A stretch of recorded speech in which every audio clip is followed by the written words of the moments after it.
Hello, F5 community. I'm Aubrey King with DevCentral, and welcome to our quarterly security notification. I'm coming to you live from the floor at RSA conference because, well, that's just how the dates lined up. So we are here. We're able to do this through the glory of technology, and I'm here to, help bring you the latest. So just to kind of give you background, in November of 2022, F5 began to release quarterly security notifications instead of ad hoc CVEs in an effort to reduce downtime and to mitigate outages in our customer environments. So with that in mind, we've had good success bringing a clump of issues once per quarter to our customers so that they can schedule that downtime and make sure that everything is patched and in order. So as usual, to help me today, I've got Aaron Brailsford to deliver the news. How are you today, Aaron? Hey, Aubrey, I'm good. You? I'm doing well. I'm just going to try and keep the background noise down while you educate the community. Cool. Thank you for the intro. Very welcome. So, like Aubrey says, it's the May quarterly security notification. The disclosure for that started at about 7 a.m. Seattle time today. It should be pretty much done now. All the articles are live.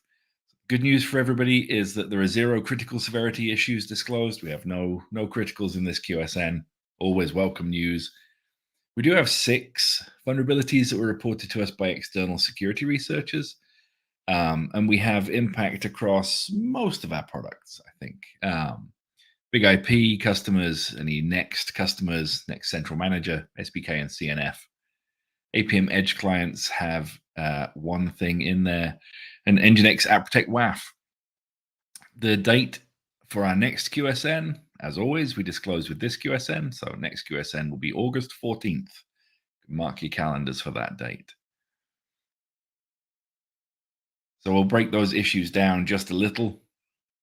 We have 7 highs, 6 mediums, and 3 security exposures.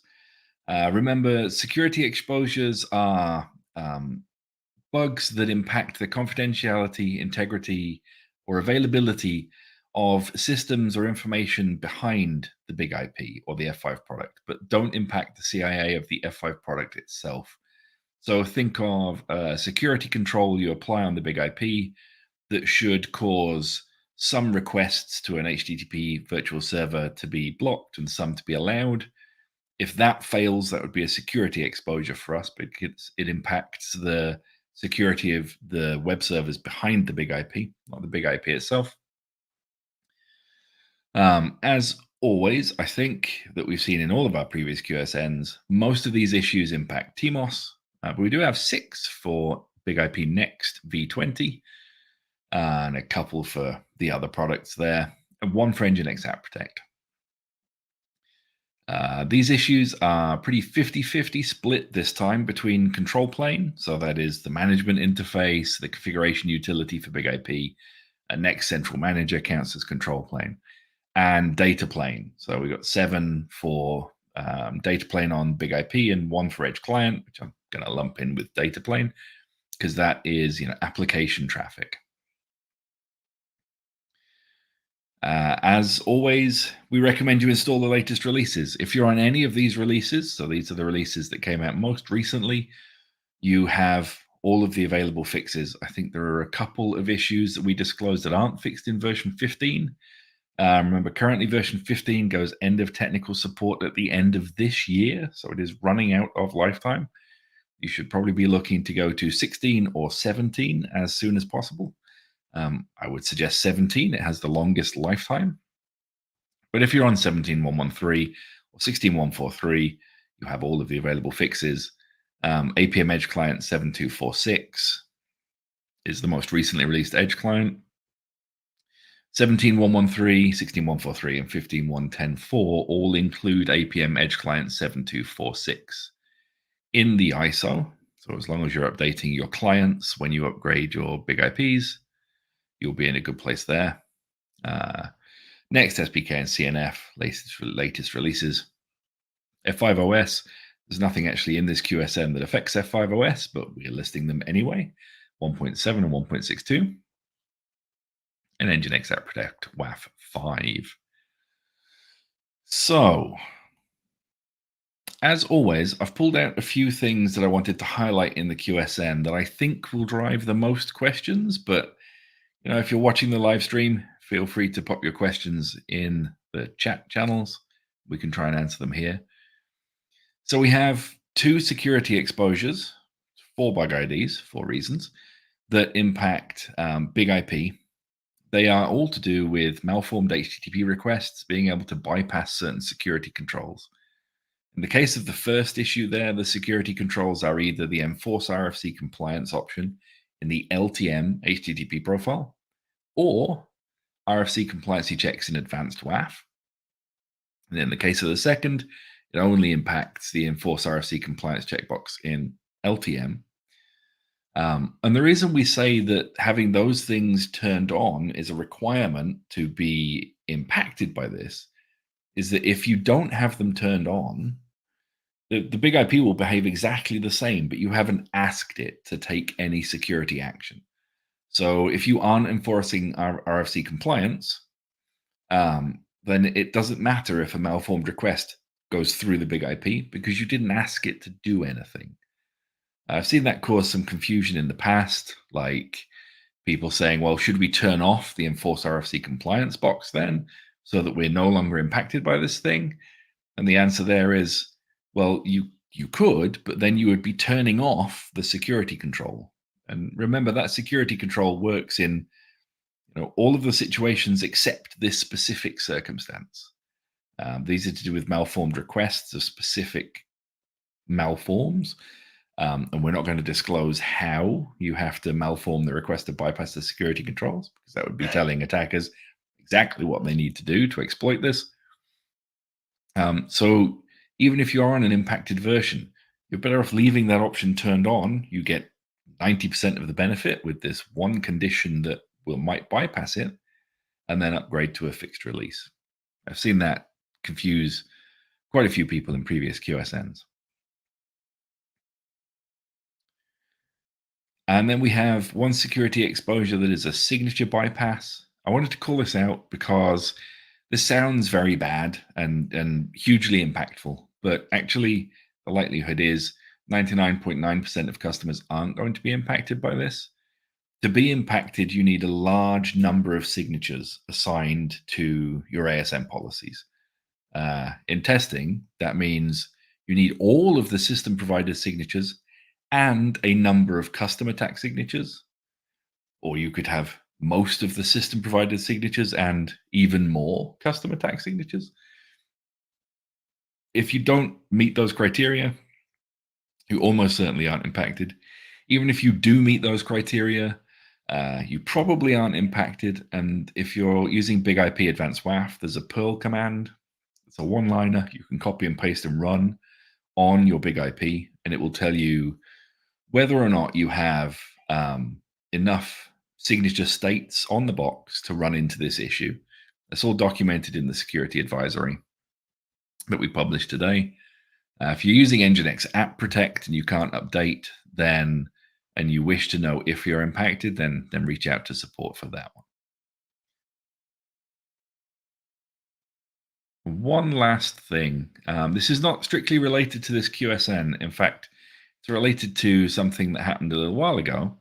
But Edge Client 7246, which you might be updating to fix one of the CVEs we are disclosing in this QSN, the CVE 2024-28883, or you might get because you're updating the big IP to fix one of the other things we're disclosing today. Like I say, the latest releases of big IP all include Edge Client 7246. If you do update your clients to 7246 and you have a NAT device or some other address translation device in front of your big IP APM, you might run into a problem that's actually caused by additional checks that were put in place for tunnel crack. People remember tunnel crack coming out at the back end of last year. Those fixes are obviously on by default in 7246. There is an additional document. It's linked to from the tunnel crack security advisories, or you can see the number there, which is K000138-683. that documents what you need to do if you have that configuration. So if you have a NAT device and you're using Edge Client 7246, then the tunnels will fail due to the tunnel crack IP checks. You'll need to request the engineering hotfix from support, which allow you to either disable the tunnel crack checks, which we wouldn't recommend, or configure an allowed list of IP addresses.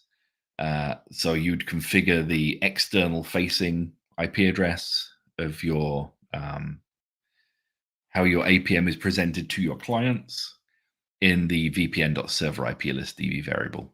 Again, that article, that's the number is there, K0001388683, documents the steps you might need to take. That's just something to be aware of if you're upgrading or updating big IPs and edge clients for anything disclosed in this QSN. Then you might find yourself suddenly running into this situation and need to take further action. So bear that in mind in your update planning. And that was the last thing I had to highlight. Not too many things. It's a relatively small QSN. Again, like I say, no criticals, nothing that should be hugely impactful. All of the control plane stuff. If you followed our advice in many previous QSNs to ensure that your control plane is only exposed to secure networks, you don't need to worry too much about those in the short term. And the data plane stuff, hopefully the security advisories will give you all of the information you need to know. Fantastic. That's well, it sounds like things can you hear me okay? I can, yeah. Fantastic. All right. Had to, my camera ran out of batteries there. You know, you got to plan for reality. So it sounded to me as though things are nothing's really on fire at this point. There are a couple of issues, but things seem pretty dealable from my perspective. Would you say that's fair? Yeah, I think this should be a relatively smooth QSN for everybody.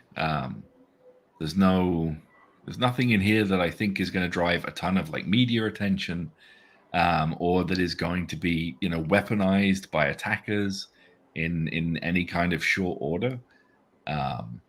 So yeah, it's stuff to be aware of and stuff that most people are probably already planning for, right? Because we published the dates of the QSN. So if you've already got plans underway to move to one of the latest releases, you're in a good place. Yeah, good. It's always good to keep up with the latest code.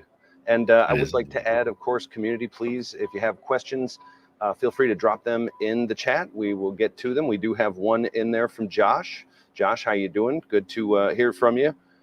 And Josh is asking, edge client issue would apply and time the public IP for the F5 is not the same as the IP used on the VIP. Yeah, so that is going back to, hold on, this issue. And I think what Josh is saying is would apply anytime the public IP for the F5 is not the same as the IP used on the VIP. And yeah, you're absolutely right. So tunnel crack, we're straying slightly from the QSN here, but one of the issues in tunnel crack was that you could potentially coerce a VPN client to connect to a man-in-the-middle IP address by doing, say, DNS poisoning. So the check that was built into Edge Client for that is to make sure that the IP address the Edge Client is connecting to is the same as the IP address that the APM has configured on its virtual server. And obviously, in the cases of NAT existing in front of the APM, that's no longer true. And if that's the case in your setup, then I'd highly recommend taking a look at that article there, 138683, and getting in touch with support to proactively get the engineering hotfixes that are available so that you can configure the vpn.server IP list DB variable. And like I say, you'd put the public IP of your VPN as the Edge client sees it in that DB variable, and then everything will be fine. Okay, thank you for that question, Josh. Appreciate it. We are not seeing any more questions come through in the chat at this point. Any last thoughts, Aaron, before we kind of close it down? And Rolled out my conference day. Yeah, it'll start to pick up there, I'm sure, soon, right? Everyone's Oh, just yeah. waking up. Yep. Yeah, no, the last thought I would leave you with is just that reminder that, 15.1 goes end of technical support at the end of the year. Currently, I would strongly advise people to be looking towards 16 and 17. 17.1 has the longest life. So, and, tends to get fixes soonest for stuff because it's got the most development time. So maybe start planning to move there to get the most longevity out of your big IP installs. Okay. And I am still not seeing anything else in the chat. So, I would add that, again, just reiterate, the next QSN is August 14th, you said, correct? August 14th. Yep, that's right. And I just thought I'd flip back to that slide with the versions with all of the fixes in. So if you're already on those versions, this QSN is a no-op for you, right? You can just pretend like it never happened, which is the aim of our QSNs. Yes. And I think the moral of the story is upgrade, right? Like, Yep. make sure you are on the latest and greatest. That's why we keep doing this every quarter. Yeah, absolutely. Okay. Well, with that in mind, it looks like, comments are down and no more questions from the community. So I will say thank you so much, Aaron. I appreciate you coming on as always. No problem. Thanks for having me. You bet. And community, thank you so much for tuning in. We really appreciate it. And we will be here every quarter for you.